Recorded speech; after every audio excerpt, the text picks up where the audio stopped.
the soft no.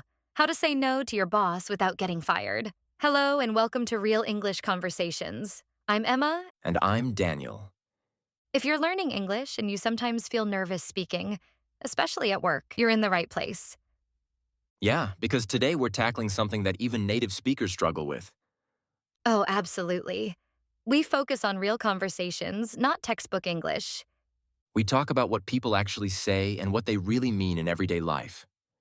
And today's topic is one of the trickiest situations you'll face in the workplace. How to say no to your boss without getting fired. We call this the soft no. And trust me, this is a skill that will save your career and your sanity. Before we dive in, if you enjoy this episode, please subscribe to the channel and give the video a like.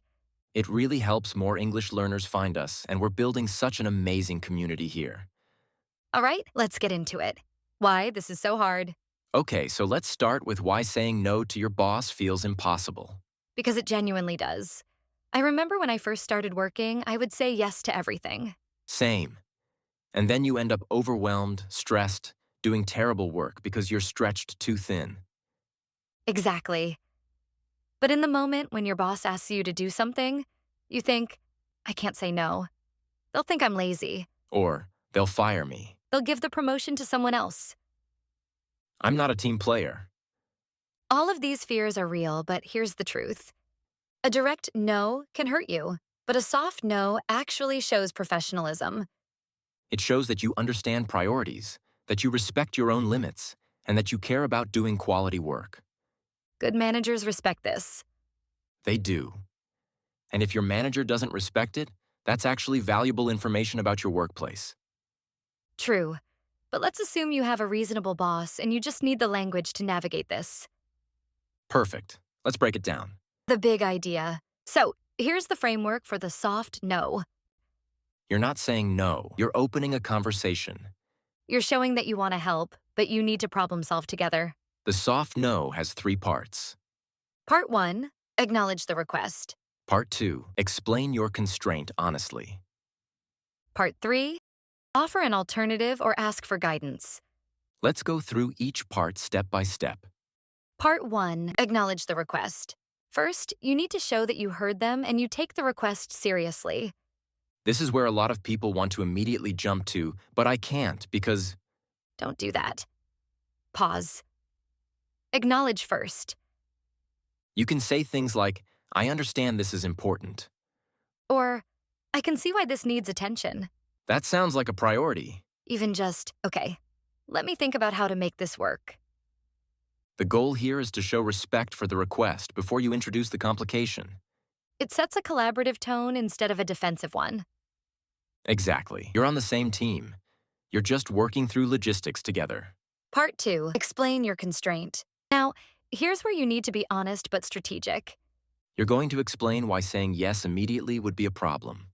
But you're not making excuses. You're stating facts. Here are some examples. I'm currently working on the client presentation that's due Friday. I'm at capacity with the 3 projects you assigned last week. My schedule is fully booked until Thursday. Notice that these are specific. You're not saying, I'm busy. That's vague and sounds like an excuse. You're saying exactly what you're working on. This helps your boss understand your workload. And honestly, a lot of managers don't track everything they've assigned to you. So true. They might not realize you're already juggling 5 things. By being specific, you're reminding them. And you're showing that you're organized and aware of your commitments. Part 3, offer an alternative. This is the most important part of the soft no. Yes, because you're not just saying, I can't do this. You're saying, here's how we can solve this together. This keeps you in problem-solving mode. And it shows initiative, which managers love. Here are some ways to offer alternatives. Option 1, suggest a different timeline. I can start this on Monday after I finish the current project. I could have this done by end of day Thursday instead of tomorrow. Option 2, ask them to help you prioritize. This is huge. I'm working on A, B, and C. Which should I deprioritize to focus on this? That puts the decision back on them. And it forces them to think about what's actually most important. Option 3, suggest delegating or collaborating. Could I work with Alex on this to split the workload? Is this something that might be better suited for someone on the marketing team? You're being helpful. You're thinking about resources. And sometimes your boss just didn't think about who else could handle it. Putting it all together, let's see what this sounds like in a real conversation.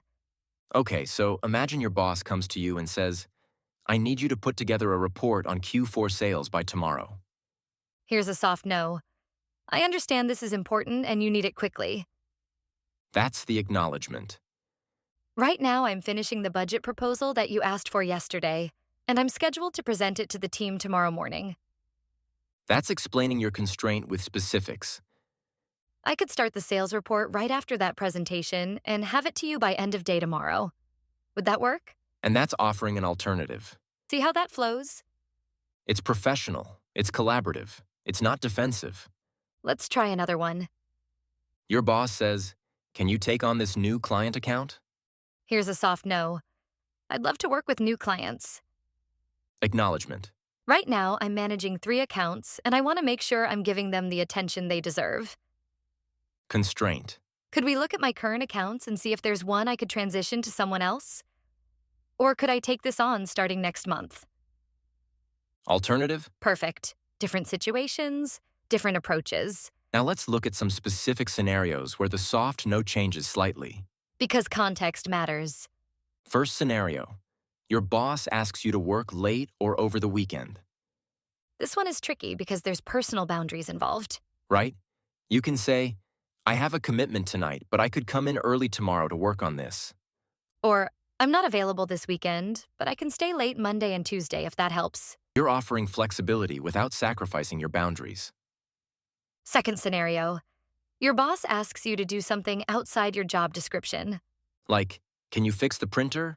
Or can you plan the office party?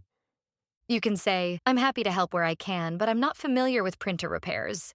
Should I call IT? Or, I've got a pretty full plate with my current projects.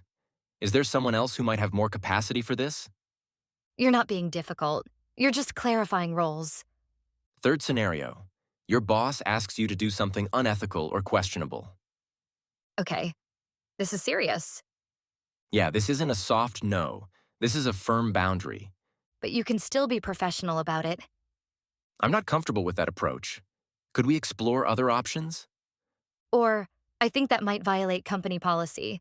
Can we check with HR or legal first? You're protecting yourself and the company. Always document these conversations too. What not to do. All right, let's talk about mistakes to avoid. Because there are definitely wrong ways to say no. Mistake number 1. Lying or making up excuses. Don't say you're sick when you're not. Don't invent fake meetings. It always comes back to bite you. Just be honest about your capacity. Mistake number 2. Being vague. I'm just really swamped doesn't help your boss understand. Be specific about what you're working on. Mistake number 3. Saying yes and then doing bad work. Oh, this is the worst. If you take on too much, the quality suffers, and then everyone loses. It's better to set realistic expectations up front.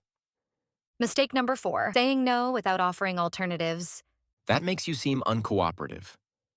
Always try to offer a solution. And mistake number 5. Apologizing excessively. You don't need to say, I'm so sorry, 5 times. One polite acknowledgement is fine, but over-apologizing makes you seem weak. You're setting professional boundaries. That's not something to apologize for. Tone and body language matter. Here's something that's really important, but often overlooked. How you say something matters just as much as what you say. Your tone should be calm, professional, and collaborative. Not defensive, not aggressive, not overly apologetic. Just matter of fact. If you're having this conversation in person, your body language should be open. Make eye contact. Don't cross your arms. You're having a professional conversation between colleagues. If you're doing this over email, be especially careful with your tone. Read it out loud before you send it. Make sure it doesn't sound curt or dismissive. And always end on a collaborative note. Something like, let me know what works best for you. Or, happy to discuss this further. Building the skill over time. Here's the thing about soft no's. They get easier with practice. The first time you do this, it's going to feel scary. Your heart's going to race. You might stumble over your words. That's completely normal. But the more you do it, the more natural it becomes. And you start to realize that good managers actually respect this. They prefer someone who's honest about their capacity. Over someone who says yes to everything and then drops the ball. So start small.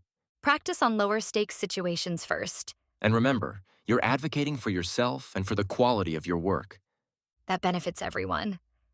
So let's recap the framework. The soft no has 3 parts. Acknowledge the request.